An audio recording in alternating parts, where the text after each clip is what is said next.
Welcome back. Today we're going to be talking about finding ways to intervene in complex systems, and we're going to be talking about different types of leverage points. But before we do that, as most of you know, my name is Abram. I'm the founder of Design for Impact, and we've got a few rules for play and one from you as well. So first one is cameras on. Second one is be present and as engaged as possible. Someone might jump on your back at any moment.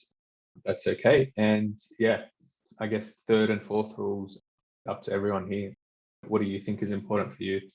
Just feel free to unmute. And is there anything that you feel is important? I was going to say, don't take it too seriously and have fun. So yes, good. I like that. Casey, any thoughts? Sabrina? There are no dumb questions. That is very true, especially with something like this. Awesome. All right, we're going to add those in for next time. All right, first activity is going to be a bit different. We're going to pair up and we're going to go for 4 minutes. Okay, we're going to be talking about the question, what's something that makes you excited? So in minute one person talks and the other person is only allowed to say, tell me more. So you do that for 1 minute. And then minute two, the person who is saying, tell me more, they start to talk. And the person who is answering the question, they say, tell me more. And then we'll do that twice. So that's 4 minutes. And then we'll come back and we'll do something based on that. Okay. All right. Any questions before we split up? So we're going to go for 4 minutes and I'll message you to say 1 minute's up, rotate. Right, how was that? it was fun. I think it was fun. Start out aimlessly and I guess once this talking really starts, it just goes and yeah. Cool. Awesome. How was that, team? Exciting. Cool. So for the next one, you're going to need a piece of paper and a pen or a pencil, something to write with, something to write on. It could be your hand if you don't have a paper. All right. And now you've got 60 seconds to draw what the other person talked about. Started the timer. Everyone's heads down. I should take a screenshot. I know you're driving, so don't worry about trying to draw while driving. 10 seconds. All right. So time is up. All right. So what we want you to do now is introduce yourself, introduce the person that you spoke to, and then introduce what makes them excited. We'll go alphabetically. So Dan. All right. I love this game. Here we go. Okay. Can people see that a little? Okay. Anyways, we've got Kyle here with the glasses and he's waving, and there's a big building that is behind him because he is leaving the bank because he is done. And so he's walking away from this big building labeled bank, and there's a bunch of programmers and designers and people that are leaning out the window, waving their hands, and they're yelling complexity because Kyle has convinced them that systems thinking and complexity is something that is important and should be looked at, and they're wanting to dive into it, but just as he's leaving. So that's an exciting project that all these people waving out the windows are going to have to wait until Kyle gets back for a little bit of complexity. Things are going to be very simple. He's gone. Awesome. I talked with Terrence and he talked about two things. So I was trying to draw both of them very fast, but there's a bunch of little shops there at the top. There's only two, but I wanted to draw more of them, and they're restaurants because he likes smaller restaurants, because there can be little quirks in them, and you get to really get the more weird the better, but I couldn't think of anything weird off the top of my head in 60 seconds in terms of food. And then this other weird one in the other corner is an art installation that is similar to an art installation that my friend has a very badly similar drawing of what my friend did as an art installation. And Terrence said that he likes to do art installations because he is an art MFA, and that was my 60-second attempt of doing two sketches. That's awesome. Thanks, Destiny. All right, Ina. Oh, Ina, you can just talk to what your person talked about. Yeah, just talk through it. Then try to show us. She talked to me about how she enjoyed making impactful decisions and helping children in Indonesia get the proper education they can. So it's quite interesting how like she approaches how she do it. She'd like to do it in small steps instead of making a big change at a time. So that was interesting. Yeah, okay, cool, awesome. All right, we will go to Hi. Okay, yeah. Yeah, you can just call me Audie. Actually, told me her story and the time was up. okay, cool. So what would you like to be called? Sorry, Audie? Audie? Yeah, just yeah. Or maybe All Anna, good. you want to share here or I'm sorry. All right, Casey. I got to speak with Sophie and I did not do the best sketching ever, but again, same problem. Sophie is really excited about like cool apps, furniture, interior design. That's something that gets her really excited. And also interesting and cool food trends, especially when they're like the smoke infused food. So I tried to draw that. It was special. And then traveling and trying different kinds of cuisine. Oh, awesome. Very Yeah. nice. I'm keen to see that drawing, Casey. But let us know if you can send it on Slack or something. All right, Kyle. I talked to Dan, has had a couple of interviews for design roles lately. He's really excited about. He went in as a proper designer, went in interviewing, got some practice interviewing, got to sell himself. So here is a picture of Dan with a bullhorn screaming me, but he's screaming it at a brick wall because he's realizing, going through the process, the deficiencies of our barrier to entry to employment, and thinking about, this is a problem that can be redesigned. How do we fix these problems? Just like full-time designer already at the Yeah, designing the experiences that you go through. Me and Marina, my wife, always do that. She's a graphic designer and I'm obviously a designer, and we're just like always that wasn't quite what we expected. What would we do to change that? All right, you Sophie. can't look at the world the same way again. Hi. Sorry. I'm actually still supposed to be at work right now, which is why I'm trying to work as well. Which is why I just thought I would listen in quietly, but it's fine. Yeah. Casey likes nature and food as well. She likes to try everything once, and she likes to go camping, and which is why there are like mountains and river, and she likes camping and go for like days without showering. That is what excites her. Very good, very good. Wow. And thanks, Sophie. Hope you can show work how much you achieved in just 60 seconds. Hope they appreciate that. But we'll try not to call on you too much so that you can tell work that you're working. All right. Thank you. On Terrence. You're on mute, Terrence. So here, I talked with Destiny. I guess she was really interested. She really liked dressing up, so I drew this sort of ridiculous outfit here. And she enjoyed this sort of self-expression, coming together and enjoy different culture. She likes different types of music, so this thing is wearing a headphone and kind of waving her arms about with the music. Yeah, self-expression. It's very exciting. Awesome. That was really good, actually. All right, I'm gonna get into it. How was that? Any thoughts on how that was for you? See some nods. Okay. All right. So yeah. Oh yeah. I love it when you chime in.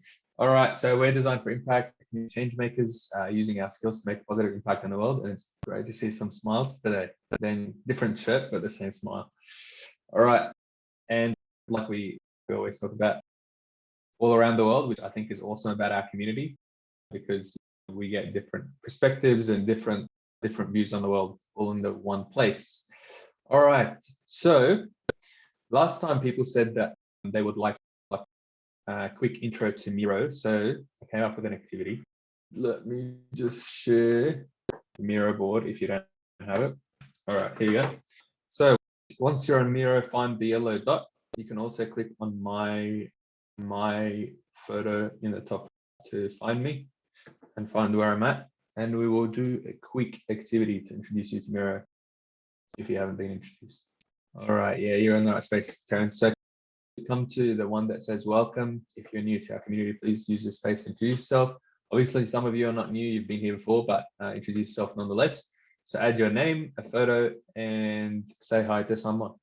So to add a post-it note, you just click anywhere, double click anywhere, and you'll create a post-it, type your name in that one, paste a photo of you or a photo of something that you care about, either or. And then, yeah, copy one of those emojis and say hi to someone else. Kyle, I use your photo. I hope you don't mind, just to give people a template of what it needs to look like. I appreciate it. I also added your comment. Step 4 is for the end of the session. So step 4 is you can come back at the end of the session and send a message to someone you met or worked with to show your gratitude. So that's step 4. That's orange dots at the end. Orange post-it notes, sorry, at the end. Can everyone see that? That's cute. I like that photo, Dan. That's definitely one of those. It could be one of those ones where you were like a travel to wherever that place is and have a drink or whatever it is that you got. Come visit the beaches of Canada and have would love organic to. coffee. Amazing. How was that? I'll test this with you because we don't have a whole ton of people like we did last time. But how was that for like a intro to Miro type, welcome to our community type activity? Thoughts? Out loud thoughts would be amazing. I love to hear people's voices. You guys are mean. Everyone's like waiting for someone else to unmute. Okay, should I? No, just let Terence do it. Maybe Dan will do it. Unbelievable. I love seeing everybody's out of context, non-design photos. And I love that you added the emojis into it. You've taken to the Miro emojis hard. I stole your idea like a good designer. You adapted his idea. That's what I would write in the proposal. That's what I would say to the client. That's right. We adapted their idea. Then you just prompted me. I'm going to paste a photo that's not like the usual photo that I always paste on everywhere. This is going to be big. I think it's going to take a while to load. Oh yeah, no. I was in Great Wall China back when we were actually allowed to travel. Are you horrified or surprised? Okay. All right. That's an excitement. All right. You should see what I look like when I'm horrified. Maybe you look excited. I don't know. And a photo of Max. Co-designer. I like what you created out of this. My 2-minute brainstorm of an idea. Thanks. All right, let's get into it. All right, first reflection, what would make today a success for you? So if you just scroll down, you'll go to that one. Feel free to shout out, /type. It's up to you, whatever you want. I think some people prefer to type, some people prefer to talk. Kyle, what is that photo that you pasted? I hope that's not like someone's drawing of. No, it's from Goodfellas. I was like, whoever tried to draw Kyle did not do a very good job. I'm no artist.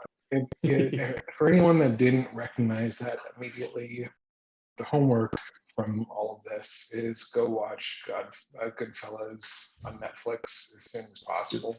I have started running out of recommendations on Netflix, so thanks for that. Yeah, I've never seen Goodfellas. This is alarming. Okay, Sorry. Yeah, maybe we should do like a design for impact screening session if it's relevant to complexity. Yeah, this one's important. Part of the curriculum. Watch this before you sign up to our community. Okay, so engage people and lots of questions, exposure to new concept, not deleting the sticky I just wrote. How funny would it be if I just deleted that sticky?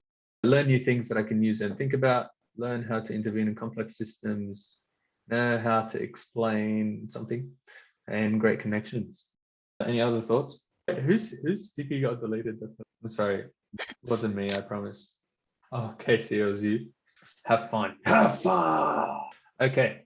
All right. Awesome. So a quick recap of what we spoke about the past couple of sessions.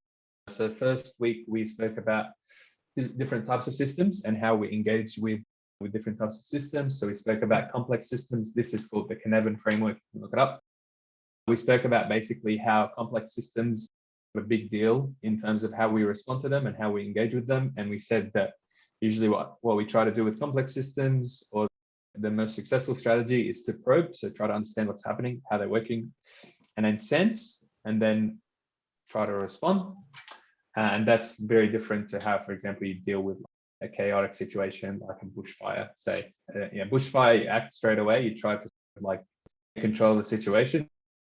See all the fire trucks going out to the fire and things like that, and the government telling people to stay home because they're acting, and then they're trying to sense, okay, where's the bushfire might go next? Where could the next fire pop up? And then they try to respond to that. They do like things like backburning and things like that. We spoke about complex adaptive systems. So some characteristics of complex adaptive systems, we said it involves a large number of interacting elements. So we used the example of the health system. You've got the ambulance, you've got the hospital, you've got like all the doctors getting trained, you've got people training the doctors, you've got the universities, you've got all the equipment and all the needles and all the surgical staff and all the equipment and all the infrastructure. So lots of interacting elements. The interactions, we said, are non-linear, and minor changes can produce disproportionate major consequences. So for example, we spoke about, say, for example, shortage in masks might be a big deal, right? Because all of a sudden you're not just affecting people who have COVID, you're affecting people who are vulnerable, you're affecting the whole system. And then the third thing that we said is that complex systems display emergent behavior. So the behavior emerges out of the interactions of the elements. Not another way to say is the sum is greater than the part. It's difficult to try to expect what behavior the complex system will. Any questions about any of that? Was the first week. Hey Jason, welcome. We're just doing a quick recap of week 1 and 2. Okay, cool. All right, and then in the second week, we spoke about visualizing complex systems. So we give people different options of visualizing mental health, visualizing learning a new skill, conflict, things like that. So we spoke about as well why visualizing complex systems. It helps to create a shared story of what's happening and why, and share that story across people engaged in the project or the system. It helps us reframe the problems. It helps us identify intervention points, which we'll talk about today. And then it helps us experiment to learn, to actually say, okay, let's try a few different experiments and see what we can learn from that. And if people remember, we spoke about 2 different types of dealing with complex systems. One is building models that incorporate complexity to the finest degree possible. So trying to map every single element within every single atomic element to narrow the risk of uncertainty. We spoke as well about the other approach of just understanding that we're fallible in all of our attempts to know and understand, and using basically an experimental approach to try to engage and understand the system. So that was week 2. Any thoughts before we go into this week's content or questions? All right. And then we gave people and groups an opportunity to start visualizing complexity very rapidly. We had people create lots of different components, lots of connections. People looking at things like mental health and how that interacts with family and interpersonal relationships and psychological safety, and psychologists and health professionals and social media and work and lots of different things. And similarly for food waste as well. Just picking a couple of examples here in terms of lack of planning, lack of empathy, the relationship with grocery stores to that, individual consumer behavior, low cost of food, incentive to overproduce. So that was last week's stuff. Questions? Feel free to just unmute or type in the chat. Okay. All right. So I want to share a story about the Egyptian revolution. Some of you know that back in, how long ago did my sister get married? That's what I'm trying to think about. Back in 2013, when my sister was getting married, we went down to Egypt, which is where I'm originally from. And at the time, the Muslim Brotherhood had just taken control of Egypt, basically, and their person became prime minister. His name is Mohamed Morsi. And people were furious. People felt like they were betrayed, that the Muslim Brotherhood had pretended like they would take care of the people against the former government. but that all along they basically wanted control. So people took to the streets. Now, this probably sparked massive revolutions across the whole Arab Spring, basically. But does anyone know, and no cheating, does anyone know what sparked this whole revolution and then the subsequent revolutions across the Arab world? Okay, so what sparked this is there was a man, I think he was selling fruit to make a living, and he couldn't afford to feed his family. So he took to the streets and actually went in front of the equivalent of the Egyptian parliament and burned himself. And people used phones to record that event. And that sort of sparked the whole controversy around, okay, our country's actually like, there's something seriously wrong with our country. It's not fair for someone to work so hard and not be able to feed their family. And that was like the fire or the spark that started the whole revolution.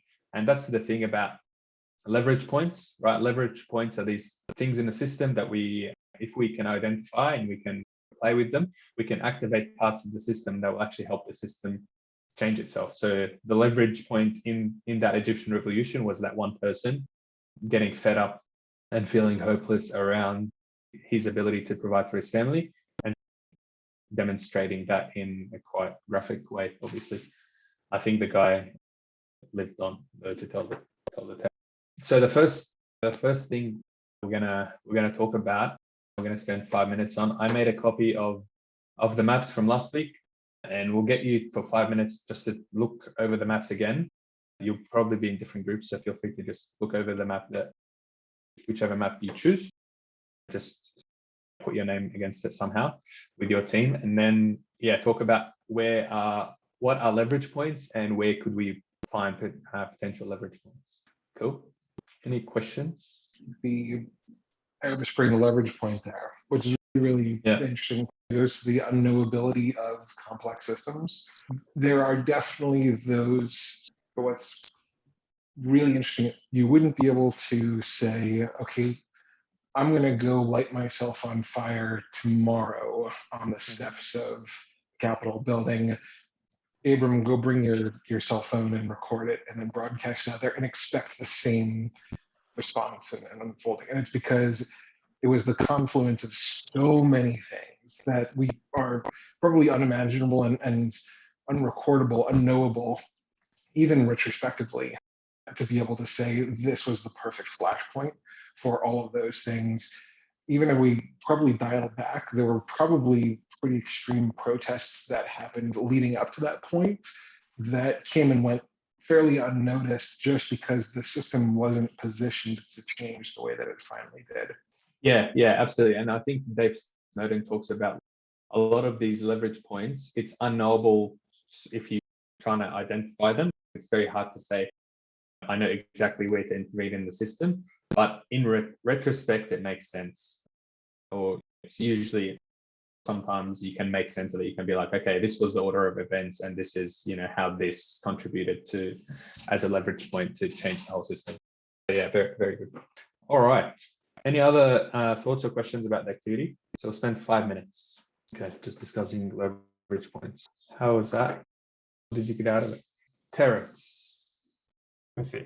I think it was interesting it was a good exercise, I think, to look at the map and figure out the connections and possibly what actions would then start to influence the whole map, what changes in certain nodes would bring to the rest of the system. I think it gives me the opportunity to start thinking in a larger picture. Let's say if there's only a limited amount that we could do, where would be a good place to go? Yeah, cool. Dan, I see you're unmuted. I was in Team Terrence. I just started really realized that I had to understand the scope of the question and reframe it as what are leverage points for designers specifically.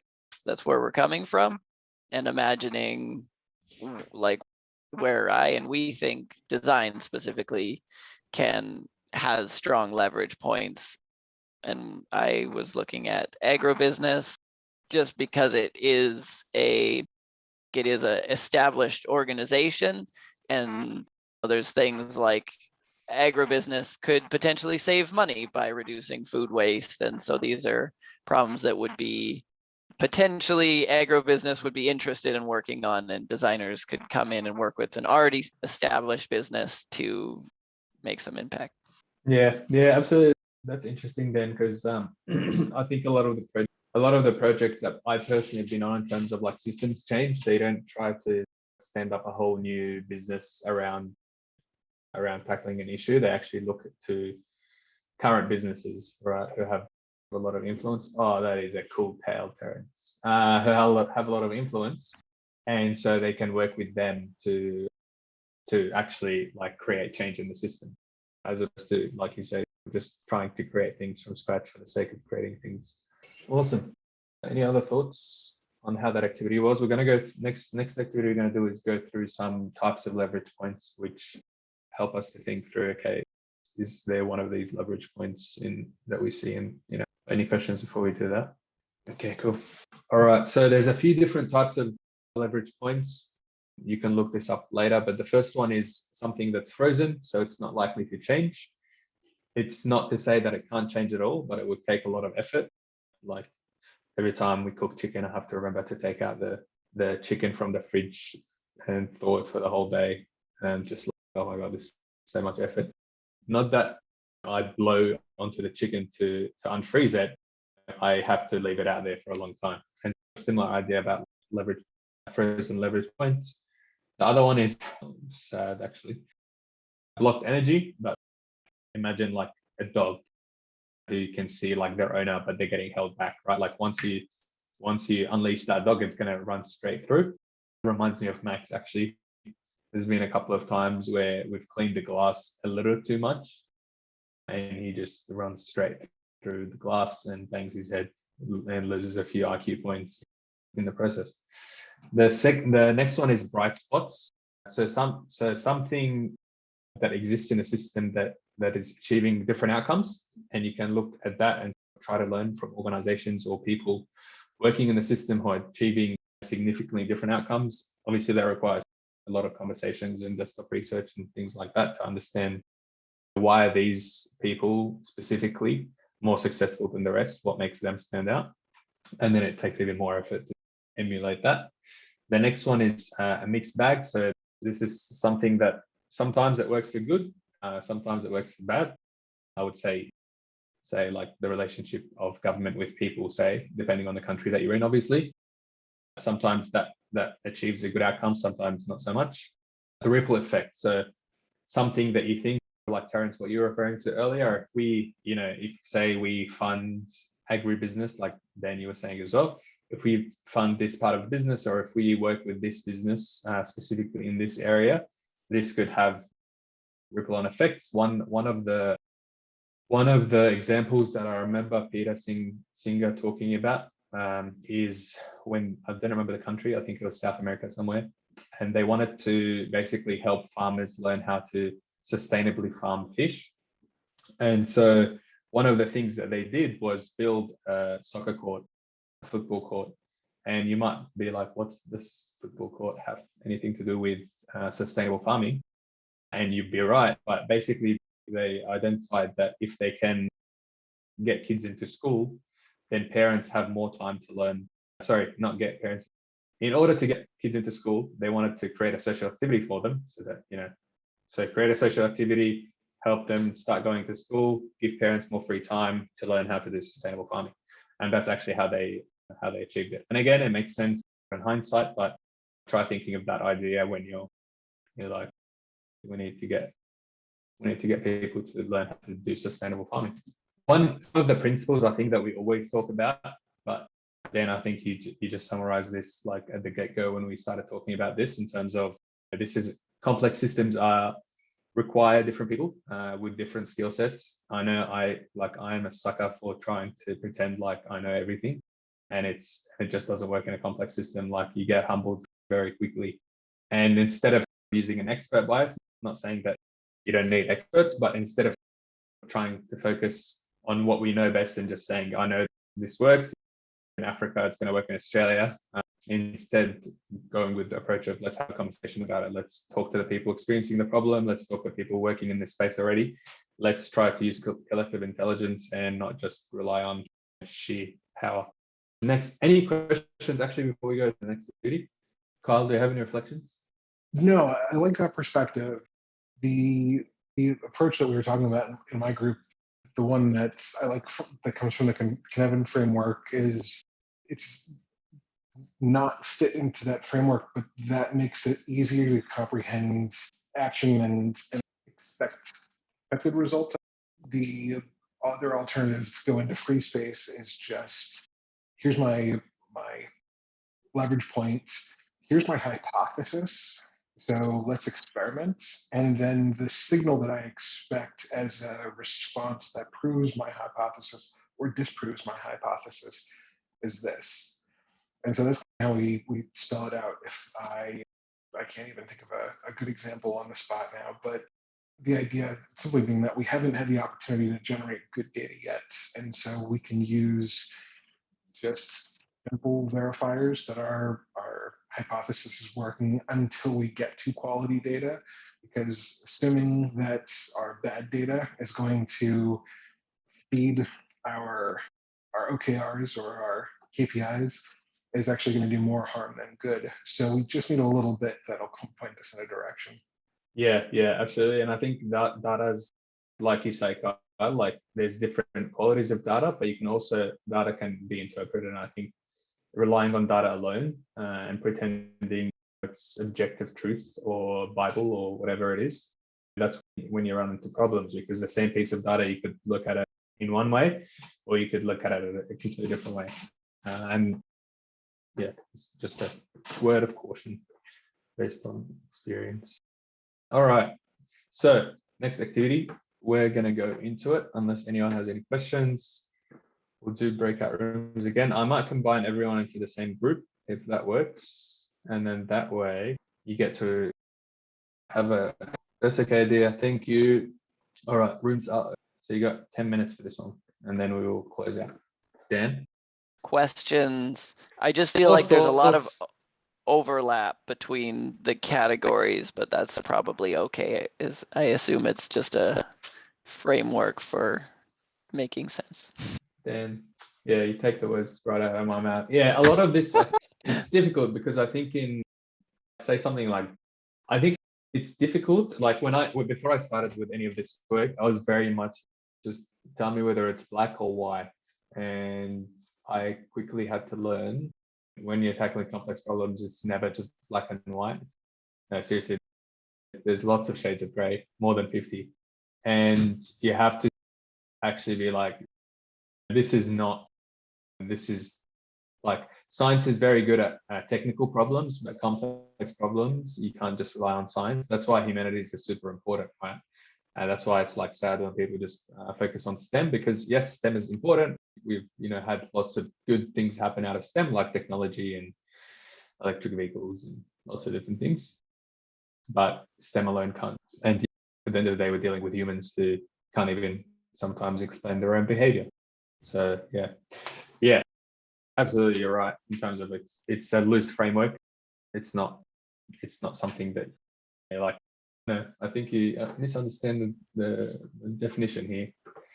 I do quite love the icons though. We were doing it before, but I like that Terrence gave us I think a new category of just evil. I don't know what that mask means to you, but just yeah. That's like what you and Casey were talking about last time. Who was it that you were talking about? Rupert Murdoch. So that's where you place that mask, is that right? Yeah, I get what you mean. I think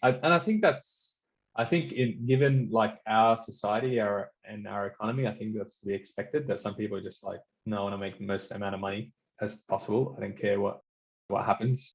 And yeah, it's I guess something that we just have. Cool. Awesome. I think that's the awesome thing as well about sort of our communities. Everyone's focused on a shared goal as opposed to like, actually, maybe we can make more money this way. Okay, so let me share. Okay, so types of interventions. as you probably might have realized, you can strengthen a positive dynamic. So something that already exists, that's really positive. You can even invest time and energy to make that even more positive. You can weaken a negative dynamic. So you can work on relationship between two entities or two communities or an organization and community. You can create or break a feedback loop. I think this one is, even though it sounds simple, I think it's really powerful, because when people have access to information, sometimes, not always, sometimes their behavior changes. So for example, I remember that video about the video that came out when they were trying to encourage people to wash their hands, with the person using like the black ink to wash their hands and then showing how much effort it took to actually cover their whole hands in black ink. I think that was really powerful because it told people like your 2-second job is not doing the job. Same thing about speeding up and slowing down a feedback loop. Again, sounds really simple, but can have a lot of impact. Scaling bright spots. So you can think about these. How can you tweak that leverage point? And there's lots of different ways that you can think about, and then lots of different ways that you can choose to scale a bright spot, for example, which we'll talk about a bit next week. Okay, I'm gonna go quickly through the end because I know we're out of time as usual.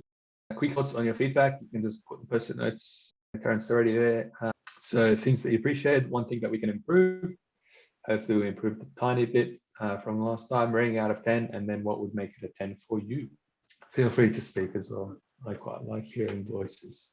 I'm a serious nerd for just like icebreakers and the drawing games, and I appreciate that. And even coming from a place of maybe I've done a lot of it, and something tells me I would get bored of it, but I just love to see it done in different ways and with different groups, and it works. Even if it's cheesy or done, I love it, and it does its job of cohesion quickly.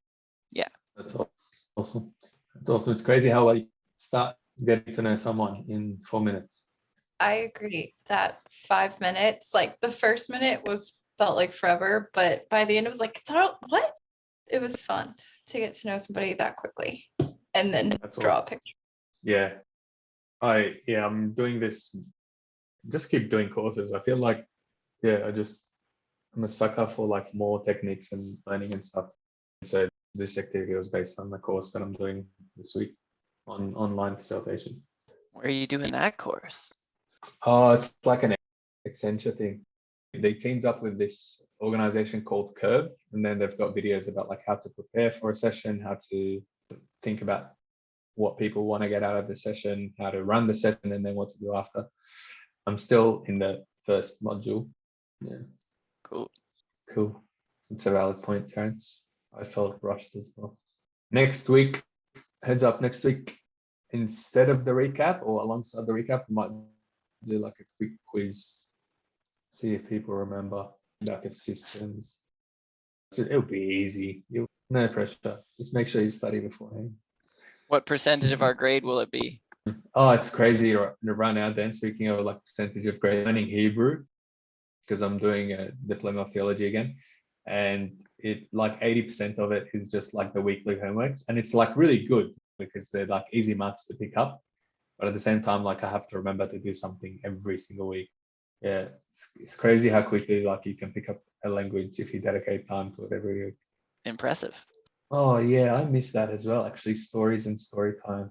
And I wrote that. I don't even mean necessarily like the Mike Funergy. I get so much out of just little tidbits when people tell their personal stories, and in a big way, that's what I'm here for. And so when those can shine through, just like a chance for people to tell their story on any given subject, to personalize it and bring it into context for all the other designers. Absolutely. We might close, just a reminder of step 4. If you want to shout out for someone, just put a person next to their name on the mirror board up the top. So next week, we're going to do hypothesis testing and talk about measuring our impact. Obviously really important, because I think I spent actually quite a few years personally working on projects and thinking that they're having a big impact. And it took me a while to realize, that nothing's actually happening with these projects. It's a complex systems, it's difficult to measure our impact, but obviously really important, because otherwise what are we doing it for? So that's what we're going to be talking about next week. If you have any thoughts that you want to share, just send me a Slack message or email or whatever. And it was good to see everyone and see your smiles, and yeah, play a bit with you. So good to Wait. see everyone. There was a couple weeks where it was so many new people. It's good to see returning faces on everyone, most people that were here and everyone that's here now. It's comforting. All right, awesome. Thanks so much, Tim. It was good to see everyone, and yeah, let me know if you need anything. See you guys in a few weeks. Take care. Let us know how it goes. Send Thank you photos. so much. I will. Thank you.